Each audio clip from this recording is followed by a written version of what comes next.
영성 중에 새벽 영성이 제일 깊고, 그리고 새벽에 하나님의 말씀을 보는 것, 찬양하는 것, 이게 굉장히 어렵고 힘이 듭니다. 이 새벽에 우리들에게 아름다운 찬양으로 우리의 마음을, 영을 풍성하게 만들어준 우리 에이렌의 중창단 참 감사합니다. 실력도 실력이거니와 이번에 기도 많이 하시면서 이렇게 준비하신 것 같아요. 우리 격려 박수 한번 하겠습니다. 감사합니다. 오늘은 제가 믿음의 절개를 지켜나갑시다. 우리가 새성전에 어떠한 행동을 하고 어떠한 믿음으로 나가야지 나의 이름이 그 안에 적힐까, 기록이 될까, 이 생각을 하면서 제가 말씀을 준비를 했더랬습니다.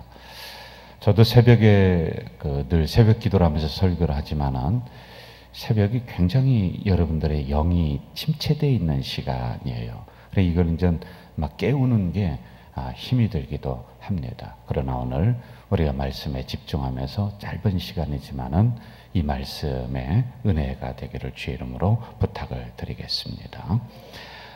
여러분들이 성지순례를 또 가시게 될 거고요. 저도 몇 번 갔다 왔습니다. 갈 때마다 제가 느꼈던 것은 어떻게 하면 이렇게 믿음을 지켜나갈 수가 있을까라고 하는 이러한 그 생각이 제가 아주 깊게 들었습니다. 왜냐하면 우리는 믿음을 지키기 위해서 지금은 그 정도로 요구되는 것은 아니겠습니다만은 옛날에는 이 믿음 하나 지키려고 땅굴 속으로 숨어들고, 그래서 그 굴 속으로다가 들어가서 집을 짓고 그렇게 했었던 그 초대교회의 성지가 있습니다. 그 안에서 낳고 그 안에서 신앙생활하다가 그 안에서 죽고 밖을 나오지를 못해요. 그런데 단 하나, 딱 하나예요. 뭐냐면은 믿음 지키려고, 주님 배반하지 않으려고, 그거 하나입니다. 그것을 일컬어서 기독교의 무덤인 카타콤이라고 이렇게 이야기를 합니다. 여기에서 약 400만 명이 동굴에서 죽어나갔다. 기록에 의하면 그래요. 그런데 뭐 로마라든지 그런 쪽으로 하면 더 많은 인원들이 그 믿음 하나 지키려고 그렇게 살다가 죽습니다. 중세기 암흑시대에 믿음을 지키다가 죽은 사람이 5천만 명이나 된다. 토탈 다 해서 그렇다라고 하는 것입니다. 주기철 목사님이 혹독한 고문을 당하면서 끝까지 그가 배반하지 않았던 그 믿음, 그냥 한 번만 절하면은 끝나거든요, 다. 그런데 그의 고문의 그 내용을 봤더니 손톱을 뽑는 그런 고문들, 그리고 손톱 사이에 가시를 막 찔러 넣는 그런 고문들, 그 수도 없는 고문을 겪었어요. 그게 뭐겠습니까? 믿음 하나 지키려고 그랬거든요. 그가 마지막에 교회에 와서 이렇게 설교를 했습니다. 그때가 한 2,000명 정도의 성도들이, 왜냐하면 마지막이라는 걸 알기 때문에 구름대처럼 모여서 목사님의 설교를 들었는데, 목사님은 이렇게 마지막 설교를 했다라고 합니다. 5 제목의 나의 기도. 첫째, 나의 기도는 죽음의 권세에서부터 이기게 하여 주옵소서. 둘째, 장기간의 고난을 이기게 하여 주시옵소서. 셋째, 내 어머니와 내 처자를 주님께 부탁합니다. 넷째, 의에 살고 의에 죽게 하옵소서. 다섯째, 내 영혼을 주님께 부탁합니다. 이런 제목을 가지고 설교를 했는데, 유언이죠. 이거는 설교가 아니라. 이걸 알고 모든 성도들이 함께 울었다, 이렇게 기록을 하고 있습니다. 가보신 분도 있겠습니다. 서울 합정동에 있는 양화진, 외국인 선교사들의 무덤, 395명의 선교사들이 그 자리에 묻혀 있습니다. 이 한국당이 마지막이다라고 하는, 그 선교의 끝지점이다라고 하는 생각을 가지고 왔대요. 그들이요. 젊은 나이에 왔습니다. 어떤 이는 오자마자 풍토병에 걸려서 그 아들을 잃고 부인을 잃었습니다. 그럼에도 불구하고 그들은 끝까지 이 한국 땅에서 예수 그리스도를 전하다가 본인의 믿음의 절개를 지키다가 그렇게 죽어갔습니다. 캐드릭 선교사 묘비명에 이렇게 써 있습니다. 나에게 천의 생명이 주어진다 해도 그 모두를 한국을 위해 바치리라. 아펜젤로 선교사 나는 섬김을 받으러 온 것이 아니라 오히려 섬기러 왔다. 그리하면서 본인들의 믿음을 지켜 나갔다고 합니다. 필라델비아 교회, 오늘 본문 필라델비아 형제사랑의 교회라고 하는 원어를 가지고 뜻을 가지고 있습니다. 8절을 보면은 이 교회가 가지고 있는 것은 작은 능력이었다 이렇게 나옵니다. 여러분 여기서 작은 능력이라고 하는 것은 교인들 숫자가 작다라고 할 수도 있습니다. 재정의 능력이 작다 이렇게 할 수도 있습니다. 그리고 구성원들을 보면은 그냥 사회적으로 특출난 사람들이 아니라 약한 사람들이 모였다 이렇게 우리가 볼 수도 있습니다. 그런데 여러분 8절 그 다음을 한번 좀 보십시오. 작은 능력을 가지고도 내 말을 지키며 내 이름을 배반하지 아니하였다. 그런 교회였습니다. 7교회가 나오는데 다 책망을 받았습니다마는 이 교회만큼만은 인정을 받고 칭찬을 받았어요. 왜요? 커서요? 능력이 많아서요? 재정이 풍부해서요? 성도들이 많아서요? 아니었습니다. 아주 작은 교회였습니다. 그럼에도 불구하고 이들은 하나님의 말씀을 지켰고 그리고 하나님의 이름을 끝까지 붙잡고 배반하지 않는, 즉 믿음을 떠나지 않는 그러한 교회였다라고 하는 것입니다. 당시 교회가 있었던 지역은 지진이 자주 났던 곳이라고 합니다. 집을 지을 때는 기둥이 튼튼해야 된다. 그래서 지진으로 집이 무너져도 기둥을 중심으로 다시 그 위에 집을 올리곤 그렇게 했었다라고 합니다.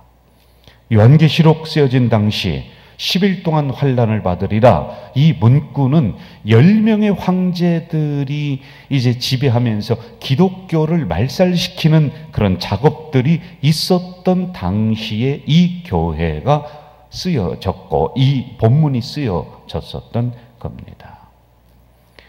저는 우리 교회를 보면서 필라델비아 같은 교회이다. 우리 부자교회 아닙니다. 성도들이 몇천 명, 몇만 명 있는 큰 교회도 아닙니다. 성도들도 하나하나 다 약합니다. 그러나 교회를 사랑하고 그리고 하나님을 사랑하고 끝까지 예수 그리스도의 믿음을 붙잡고 배반하지 않으려고 하는 절개 있는 성도들이다라는 이런 생각을 제가 갖습니다. 이제는 그 교회가 했었던 것 2가지 그리고 하나님이 주신 축복 1가지 이걸 보면서 우리도 그대로 닮아 나가자고요. 그래서 우리도 성전에 들어가서 우리의 이름이 우리의 믿음이 그 성전 바닥에 기록되는 은혜가 있기를 주의 이름으로 축원합니다. 첫째, 인내의 말씀을 가지고 있어야 합니다. 우리 10절 같이 읽어볼까요? 10절 본문을 읽어봅시다. 시작. 네가 나의 인내의 말씀을 지켰은즉 내가 또한 너를 지켜 시험의 때를 면하게 하리니 이는 장차 온 세상에 임하여 땅에 거하는 자들을 시험할 때라. 여러분, 인내의 말씀이라고 나옵니다. 인내의 말씀은 무엇일까요? 묵묵히 참는 신앙. 교회 기둥처럼 그냥 어려워도 그 자리에 서 있을 줄 아는 신앙. 하나님의 말씀을 끝까지 붙잡는, 체면 붙잡고 무슨 교회 직분 붙잡고 명예 붙잡고 그러는 것이 아니라 하나님의 말씀, 다른 것 아닙니다. 그 하나님의 말씀을 붙잡고 끝까지 참아낼 줄 아는 신앙. 내가 너를 도우리라, 내가 너와 함께하리라 라고 하는 이 말씀이 가슴에 들어왔다면 적어도 그 말씀 붙잡고 뭐 상황이 좋던지 나쁘던지 거기에 그냥 치우쳐서 이리저리 춤추는 신앙이 아니라 좀 줏대 있게 그 말씀을 붙잡고 참는 신앙이 아닐까요? 그런 성도들에게 하나님은 말씀하십니다. 내가 말씀을 붙잡고 인내하면서 끝까지 그 믿음 지켰으니 이제는 내가 너를 지킨다. 이제는 내가 너를 지켜서 이 시험의 때를 넘게 한다. 이 어려움의 때를 넘게 한다. 이 고난의 때를 넘게 한다. 라고 말씀하십니다. 여러분, 인내의 말씀을 붙잡으시기를 주의 이름으로 축원합니다. 다른 것 붙잡으면 너무 쉽게 변질됩니다. 지금 우리가 특별히 이 새성전 역사를 쓰고 있는 이때에 변질되지 않는 하나님의 말씀을 붙잡고 이 어려움을 이겨나가시기를 주의 이름으로 축원합니다. 둘째, 성전 기둥이 되어야 합니다. 12절 말씀, 12절 우리 같이 읽어볼까요? 본문입니다. 시작. 이기는 자는 내 하나님 성전의 기둥이 되게 하리니 그가 결코 다시 나가지 아니하리라. 내가 하나님의 이름과 하나님의 성 곧 하늘에서 내 하나님께로부터 내려오는 새 예루살렘의 이름과 나의 새 이름을 그의 위에 기록하리라. 아멘. 기둥 되어야 한다. 기둥은 곱게 뻗은 나무를 사용합니다. 믿음도 좀 곧아야 되고요. 생각도 좀 삐뚤삐뚤하지 않고 곧아야 됩니다. 우리 행동도 곧아야 됩니다. 교회를 사랑하는 마음도 좀 곧아야지만이 되는 것입니다. 또 기둥을 보면은 모든 구조물이 기둥과 연결이 되어 있습니다. 그래서 여러분, 다른 구조물이 작은 게 흔들려도 괜찮지만은 기둥은 흔들리면 안 됩니다. 전체가 무너지는 거예요. 그래서 필라델비아 교회도 기둥을 튼튼히 진 교회입니다. 여러분, 어려워도 바람 불어도 힘들어도 그 기둥은요 흔들리지 않고 그 자리에 서 있는 것입니다. 저는 여러분들이 교회의 기둥 되시기를, 가정의 기둥 되시기를, 직장의 기둥 되시기를 주의 이름으로 부탁을 드립니다. 여러분, 기둥으로 사용하는 나무는 속이 알찬 나무를 사용을 합니다. 이랬다 저랬다는 신앙이 아니라 좀 줏대 있는 신앙, 주관 있는 신앙, 좀 한번 믿으면 끝까지 믿으며 나가는 그러한 성도가 기둥이 있지요. 목사가 교회를 섬기다가 감사한 사람 만나면은 그처럼 흐뭇할 데가 없습니다. 그런 사람이 어떤 사람인지 아세요? 속이 꽉 차 있는 성도. 많이 배운 게 아니에요. 뭐 지식이 많은 게 아니에요. 뭐 만난 것을 많이 대접해 주는 게 아니에요. 이 말 저 말에 흔들리지 않고 그냥 속이 알차게 있는 기둥과 같은 성도를 만날 때는 그것처럼 행복한 것이 없습니다. 여러분, 기둥으로 사용되려면은 또 다듬어야 됩니다. 예수로 내가 죽어야 된다는 것입니다. 말씀으로 내가 죽어야지만이 하나님 교회의 기둥으로 사용될 수가 있지, 어떻게 내 성격, 내 말 다 하면서 기둥으로 사용될 수가 있겠습니까? 저는 우리 성도들이 자기를 죽이시기를, 십자가로 나의 성격을 죽이시기를 주의 이름으로 축원합니다. 그래서 하나님 교회에, 여러분의 가정에, 여러분의 직장에 큰 기둥 되시기를 주의 이름으로 축원합니다. 세 번째, 기둥된 사람에게 이름을 새겨 주신다. 제가 읽어드릴게요. 본문 다시 읽습니다. 12절. 이기는 자는 내 하나님 성전에 기둥이 되게 하리니 그가 결코 다시는 나가지 아니하리라. 내가 하나님의 이름과 하나님의 성 곧 하늘에서 내 하나님께로부터 내려오는 새 예루살렘의 이름과 나의 새 이름을 그 위에 기록하리라.